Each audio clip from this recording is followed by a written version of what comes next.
ये हमने आज डायग्राम सीखनी है। पहले हम करेंगे विदाउट क्रेडिट मार्केट। ये 4 पैनल की डायग्राम है और विद क्रेडिट मार्केट अगर करें वो 6 पैनल की डायग्राम है। तो अभी हम 4 पैनल वाली डायग्राम कर लेते हैं। 4 पैनल मेरे साथ बना लो और इस साइड पे एक इधर पैनल बनेगा, एक इधर पैनल। ये जगह छोड़ देना, मैं थोड़ा आगे से 4 पैनल बना रहा हूँ। ये पहले आपने याद रखना है, 4 मॉडल है, 4 पैनल जी बनेंगे। इसकी तरतीब याद रखनी है। पहले तो ये चारों बना जी के मुझे बताएं। तरतीब याद रखनी है। ये पैनल 1, ये 2, ये 3, ये 4, मसलन इस तरह से चलेगा। इसे बोलते हैं एंटी क्लॉकवाइज। क्लॉक इस तरह से चलती है ना, तो ये आपके एंटी क्लॉकवाइज होंगे। हाँ याद जी। रहेगी तरतीब। इधर बनेगी लेबर मार्केट, इधर बनेगी गुड्स मार्केट, इधर बनेगी money market, real veg curve. ये वैसे भी समझने के लिए मैंने लेबर। सबसे पहले लेबर मार्केट अभी लिखे ना, वैसे समझ लें, याद रखें। पैनल 1 पे हमेशा लेबर मार्केट होती है, फिर गुड्स, फिर मनी, फिर रियल वेज कर्व। ये ऊपर टाइटल है इसका विदाउट जी क्रेडिट मार्केट। इसमें क्रेडिट मार्केट नहीं है, बाकी तीनों मार्केट्स हैं। समझे बात। सबसे पहले लेबर मार्केट है। लेबर मार्केट में इस तरफ हमें पता है रियल वेज होती है, इस तरफ क्वांटिटी ऑफ लेबर होती है, और इसमें 2 पैनल आ गए आपके, 2 कर्व आ गए। ये सप्लाई ऑफ लेबर, ये demand for labour. Supply of labour, demand for labour, ऐसे ही होता है ना। हाँ जी। नीचे मैंने कहा गुड्स मार्केट होगी, ये एल, लेबर के सामने लेबर होनी चाहिए, इस तरफ होती है आउटपुट। तो हमें पता है कि जूं जूं लेबर में इजाफा होता जाए, पैदावार में भी इजाफा होता जाता है। Output is a function of labour. Okay हो गया। इस तरफ पैनल 3 में मैंने कहा था मनी मार्केट होगी। मनी मार्केट में ये वाई है, वाई के सामने इधर वाई होना चाहिए, और इस तरफ पी होता है, और ये आपकी मनी वेज कर बनती है। याद है। फिलहाल 3 पैनल आपने बनाने हैं। उसके बाद यहाँ पे लास्ट पैनल ये पी है, इसके सामने यहाँ पे पी रखें, लेकिन यहाँ पे आपने सिर्फ डब्ल्यू रखना है। ये डब्ल्यू अगर पी है ना, आपने सिर्फ डब्ल्यू रखना है। इतनी सी बात मेरा ख्याल याद रहेगी सभी को। अब कहानी क्या है इसकी। लेबर मार्केट भी इक्विलिब्रियम पे है। सबसे पहले लेबर मार्केट ने देखना है कि उसका बैलेंस कहाँ पे है। जहां पे भी उसका बैलेंस होगा, वहां से हमें पता चल गया मुल्क में इस वक्त कितनी लेबर लगी हुई है और रियल वेज रेट मुल्क में कितना है। पहली मार्केट ने हमें ये बता दिया। दूसरे पैनल ने हमें बताना है इतनी लेबर अगर लगी हो तो वो पैदावार कितनी देती है, मुल्क में पैदावार किस लेवल पे है। ये दूसरे पैनल ने हमें बता दिया। तो आउटपुट भी अपने फुल एम्प्लॉयमेंट में है, और लेबर एल स्टेरिक के सामने एल स्टेरिक। इसे आपने ड्रैग करके सामने ले जाना है।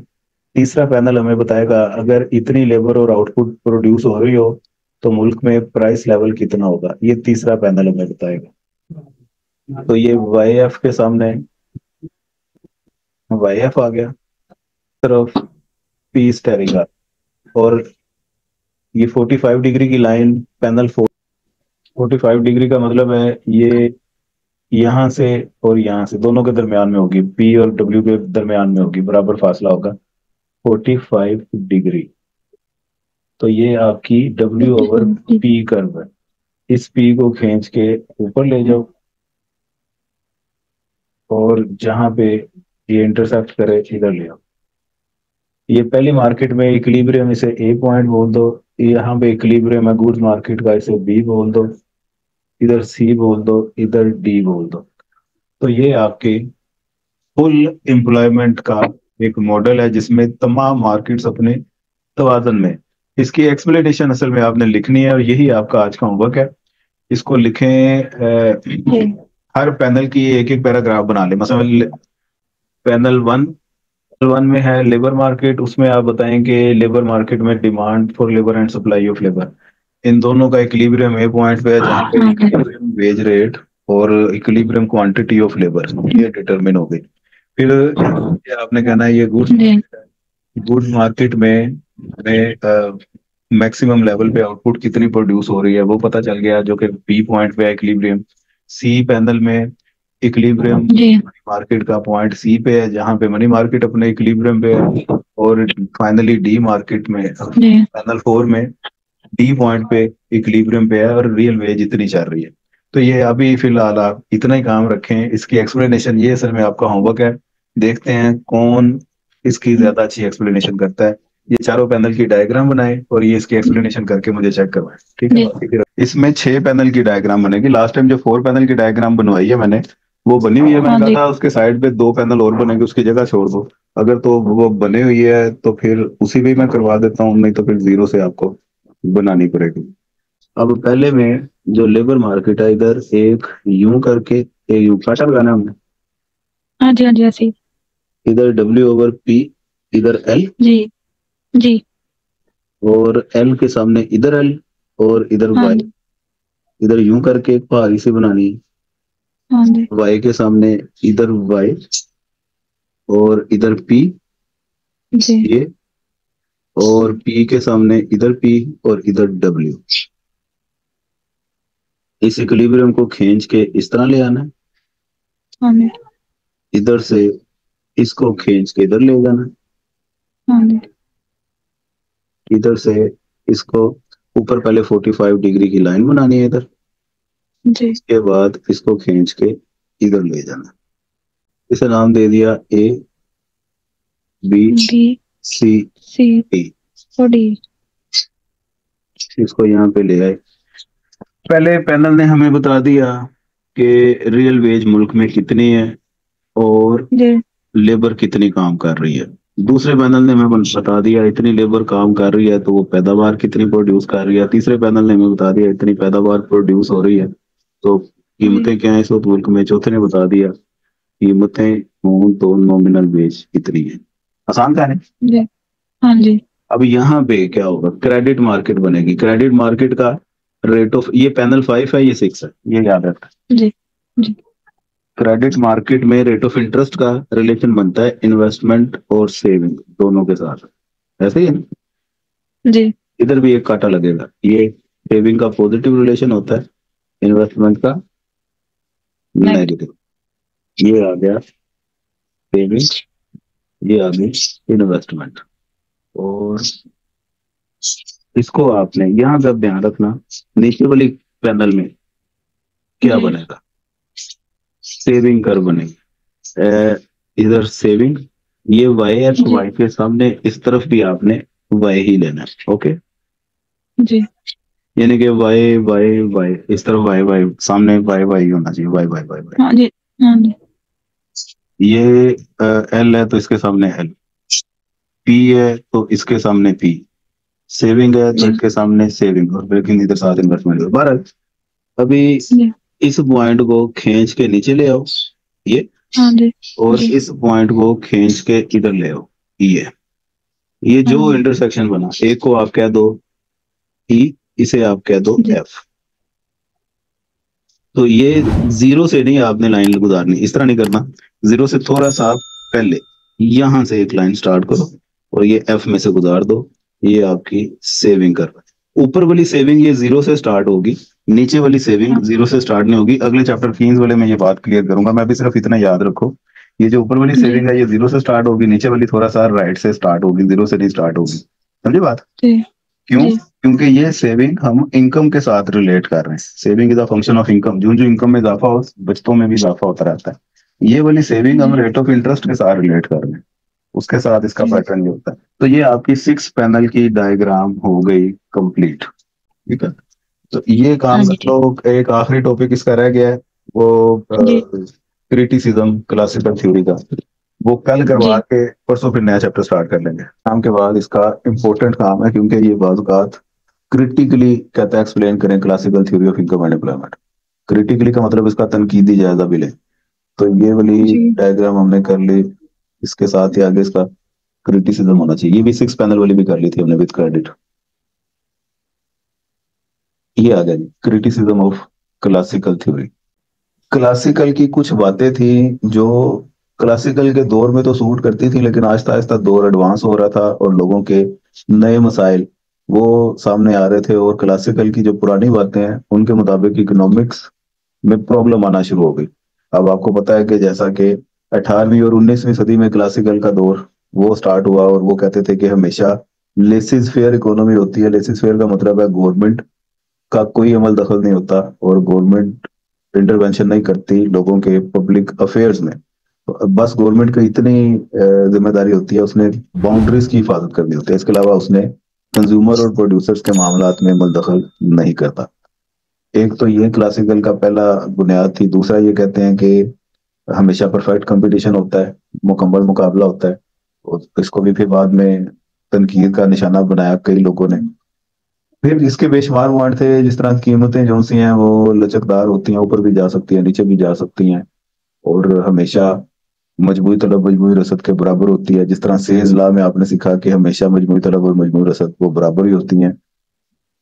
मार्केट में ओवर प्रोडक्शन का कॉन्सेप्ट ही नहीं हो सकता, गवर्नमेंट भी नहीं होनी चाहिए, ये वगैरह वगैरह जितनी भी बातें। तो इन तमाम नजरियात को सबसे पहले जे एम कीन्स ने चैलेंज किया। ये लिखा हुआ है जे एम कीन्स। ये क्लासिकल का स्टूडेंट था। अब सारी बात है, जब है ही हर जगह पे क्लासिकल, स्टार्ट इकोनॉमिक्स क्लासिकल ने करवाई, तो वो क्लासिकल के स्टूडेंट ही होंगे ना जितने भी बाद में आने वाले। तो मार्शल भी चूंकि क्लासिकल इकोनॉमिस्ट था और जे एम कीन्स मार्शल का स्टूडेंट था, इस वजह से इसे क्लासिकल का स्टूडेंट कहते हैं। तो जे एम कीन्स ने कुछ चीजें ऑब्जर्व की 1929 और 30 में। 1929 से लेके 34 तक, ये जो 5 साल हैं, इसमें एक समझ लें कि आलमी कसाद गुजारी और बहरान ये पैदा हो गया, जिसे डिप्रेशन कहते हैं। वैसे तो हिस्ट्री में बेशुमार डिप्रेशन आए, इकोनॉमिक डिप्रेशन, लेकिन ये वाला जो डिप्रेशन है इसे वो ज्यादा ग्रेट डिप्रेशन का नाम दिया गया है। वो इस वजह से क्योंकि लाखों की तादाद में लोग बेरोजगार हो गए थे। जॉब के लिए वो मारे मारे फिर रहे और उनको कहीं पे जॉब नहीं मिल रही। जॉब कहाँ से मिले? लोगों के पास पैसा नहीं है और मार्केट में चीजें तो मौजूद है, उन्हें खरीदने वाला ही कोई नहीं है। कैद साली एक परी, कैद साली समझते हैं? जी जी। तो उसकी वजह से ये डिप्रेशन आ गया। जिस तरह अभी रिसेंटली आप लोगों ने कोविड-19 ऑब्जर्व किया, इसमें भी वो मैसिव तादाद में लोग बेरोजगार हो गए थे, दुकानें बंद हो गई, स्मार्ट लॉकडाउन लगा दिए गए और कारोबार लोगों के तबाह हो गए। हिस्ट्री में अगर लिखा जाए तो ये कोविड-19 ये शायद इससे बड़ा डिप्रेशन, क्योंकि उसमें तो लाखों से आगे निकल गया था फिगर, पूरी दुनिया अफेक्ट हुई थी। घरों से लोग बाहर नहीं निकलते थे, मास्क लगा के रखते थे और डिमांड नीचे आ गई थी काफी चीजों की। तो उसे भी फिर हिस्ट्री में इस ग्रेट डिप्रेशन से ज्यादा बड़ी कोई चीज समझा जाएगा। लेकिन फिलहाल अभी हम ये 29 और 34 के दरमियान जो डिप्रेशन आया उसको जिक्र कर लेते हैं, जो कि कैद साली की वजह से आया और लाखों की तादाद में लोग बेरोजगार हो गए। तो फिर कीन्स ने ये सोचना शुरू किया कि नहीं यार, गवर्नमेंट होनी चाहिए। क्लासिकल जो कहते हैं कि गवर्नमेंट नहीं होती, तो आज अगर गवर्नमेंट होती, लोगों के लिए कोई वो प्लान बनाती, कोई इस तरह की सहूलतें लोगों को देती, जिस तरह बेरोजगारी के वजीफे मिलते हैं लोगों को, और जिस तरह शहबाज शरीफ आपका लैपटॉप की स्कीम निकाल लेता है, कभी कोई स्कीम निकाल लेता है रोजगार के लिए, कभी गाड़ियां 2000 दे देता है। 2000 दे देता है, गाड़ियां दे देता है, और टैक्सी के नाम पे वो उसने सबज स्कीम एक निकाली थी ना, वो क्या कहते हैं उसे, कैरी डब्बे दिए थे उसने बोलान के। तो इस तरह की गवर्नमेंट फिर कोई ना कोई एक्टिविटीज जिससे लोगों की वेलफेयर में इजाफा हो, वो गवर्नमेंट होगी तो कर लेगी। तो कीन्स ने ये कहा कि अगर उस दौर में भी गवर्नमेंट होती, तो ये जो इतना मैसिव एक तबाही हुई है, लाखों की तादाद में लोग अफेक्टेड थे, तो इसको जरा इसकी शिद्दत को कम किया जा सकता था। किया जा सकता था, आगे कह रही है नहीं, क्यों नहीं किया जा सकता था? अगर कोई गवर्नमेंट होती, नहीं, आप कह रहे हैं ना गवर्नमेंट के बगैर नहीं ठीक किया जा सकता था। गवर्नमेंट के बगैर नहीं ठीक किया जा सकता। अगर गवर्नमेंट होती तो नुकसान जरा कम हो जाना था, क्योंकि लोगों के लिए उसने गवर्नमेंट ने कोई ना कोई प्लानिंग करनी थी। तो इसने फिर ये जी कहा कि गवर्नमेंट होनी चाहिए। इस तरह की कुछ और बातें हैं, देख लेते हैं बुक में कौन कौन सी लिखी हुई है। मोहम्मद, सबसे पहला पॉइंट क्या लिखा हुआ है इधर? जायद पैदावार का इम्कान। जायद पैदावार का इम्कान सेज लॉ में तो क्लासिकल ने कह दिया कि जायद पैदावार का इम्कान ही नहीं होता, रसद अपनी तलब खुद ब खुद पैदा कर लेती है, और जितने मार्केट में प्रोडक्शन हो वो किसी न किसी स्टेज पे जाके वो लाजमी सोल्ड आउट हो जाती है। तो बगैर बिके हुए कोई चीज मार्केट में नहीं रहती, जिसकी वजह से मजमूई तलब मजमूई रसद के बराबर रहती है। लेकिन कीन्स ने कहा कि ना काका ना, इंज नहीं गल बननी, जायद पैदावार हो सकती है। और उसने उसी ग्रेट डिप्रेशन का हवाला दिया ना, कि ये देखें जी, आलमी कसाद बाजारी में देखें इतनी चीजें पड़ी हुई है मार्केट में, उनको खरीदने वाला कोई नहीं है। तो इसका मतलब है ओवर प्रोडक्शन की पॉसिबिलिटी हो सकती है। ये नहीं आप कह सकते कि कभी भी ओवर प्रोडक्शन नहीं होती। समझे बात? जी सर। अब इस पूरे पैराग्राफ में यही लिखा हुआ है, इसकी डिटेल इसे पढ़ लेना। दूसरा, बचतें हमेशा सरमायाकारी के बराबर रहती हैं, क्लासिकल ने यह कहा था। लेकिन कीन्स ने कहा था बचतें जरूरी नहीं है सरमायाकारी के बराबर रहें, बचत करने वाला उस तबका और है, और सरमायाकारी करने वाला तबका और है। इन दोनों के जरूरी नहीं है दिमाग मिले। और क्लासिकल ने ये बात इस वजह से कही क्योंकि वो कहते हैं कि लोग जितना कमाते हैं सारे का सारा खर्च कर लेते हैं, अपने पास जमा पूंजी बचा के कोई नहीं रखते। अगर तो जितना कमाया जा रहा है उतना ही खर्च किया जा रहा है, सेविंग जीरो है, तो मतलब फिर जितना लोग बैंकों में लोन रखवा रहे हैं उतना ही बैंक आगे इन्वेस्टमेंट के लिए कर्जे दे रहा है। तो इस केस में तो सेविंग इन्वेस्टमेंट बराबर हो सकती है। लेकिन लोग बैंकों में पैसा रखवाने की बजाय अपने पास घरों में भी तो सेव करके रखते हैं ना। तो इस वजह से हमेशा इन्वेस्टमेंट और सेविंग बराबर नहीं हो सकते। आसान अल्फाज में आप ये समझ लें कि सेविंग और इन्वेस्टमेंट क्लासिकल ने कहा था बराबर होते हैं, कीन्स ने कहा जरूरी नहीं है बराबर हो, ये बराबर नहीं भी हो सकते। डन। जी नंबर 3 है मुकम्मल मुकाबले की एकदम मौजूदगी। है वो क्लासिकल कहते हैं हमेशा मुकम्मल मुकाबला होता है, लेकिन कीन्स ने कहा जरूरी नहीं है मुकम्मल मुकाबला हो, ये तो एक खाम ख्याली है और ख्याली दुनिया है, ये एक आइडियल सिचुएशन है। तो आइडियल सिचुएशन में हम किताबों में तो पढ़ सकते हैं, लेकिन अगर प्रैक्टिकली इसको ऑब्जर्व करें तो हमें दुनिया में ये कहीं पे भी नजर नहीं आती। इस वजह से मुकम्मल मुकाबला कहीं पे भी नहीं मौजूद होता, उसकी एकदम मौजूदगी होती है। नंबर 4 पे जर्री उजरतों की कमी मजमूई तलब में कमी लाएगी। अब जैसा कि क्लासिकल ने कहा कि मनी वेजेस इंक्रीज भी हो सकती हैं, डिक्रीज भी हो सकती हैं, ऊपर और नीचे दोनों दिशा में जा सकती हैं। लेकिन क्लासिकल कीन्स ने कहा कि अगर आप उजरतों में कमी करेंगे तो इसकी वजह से लोग डीमोटिवेट होंगे, काम पे नहीं आएंगे, काम करने की बजाय विला रहना पसंद करेंगे, क्योंकि जब उनको माकूल मुआवजा ही नहीं मिल रहा तो वो कहेंगे कि दफा करें, हम इससे अच्छा घर में बैठ के चिल मारें। तो जब वो काम पे नहीं जाएंगे, वर्किंग नहीं करेंगे, तो इसका मतलब है वो फिर चीजें खरीदेंगे भी नहीं, डिमांड कम हो जाएगी। तो जरी उजरतों में कमी असल में मजमूई तलब में कमी ले आती है। तो जब मजमूई तलब में कमी आ जाती है तो आपकी जो नेशनल इनकम है वो नीचे आ जाती है। समझे बात?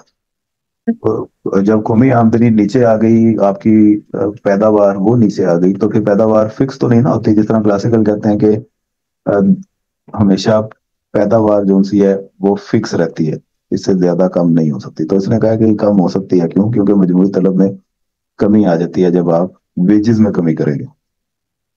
नंबर 5 पे वो कहता है उजरतों में कमी और कम तरक्की याफ्ता ममालिक। कम तरक्की याफ्ता ममालिक, जिस तरह पाकिस्तान की एग्जांपल ले लें, वहां पे उजरतें तो पहले ही कम है, तो उनमें अगर आप मजीद कमी करेंगे तो वो तो फिर फाके ही हैं आगे, लोग फाकों पे उतर आएंगे। गुर्बत जिस मुल्क में पहले ही ज्यादा है, बिलो पॉवर्टी लाइन से बेशुमार हमारा तबका है जो जिंदगी गुजार रहा है। तो ऐसे में जब आप उनकी वेजेस को मजीद कम करेंगे तो वो फिर फाका कशी पे और मौत के सिवा उनको और कुछ नजर नहीं आएगा, या फिर लोग बुराई का रास्ता अख्तियार करेंगे, चोरियां डकैतियां राजधानी की वारदातें यही ज्यादा होंगी। समझे बात?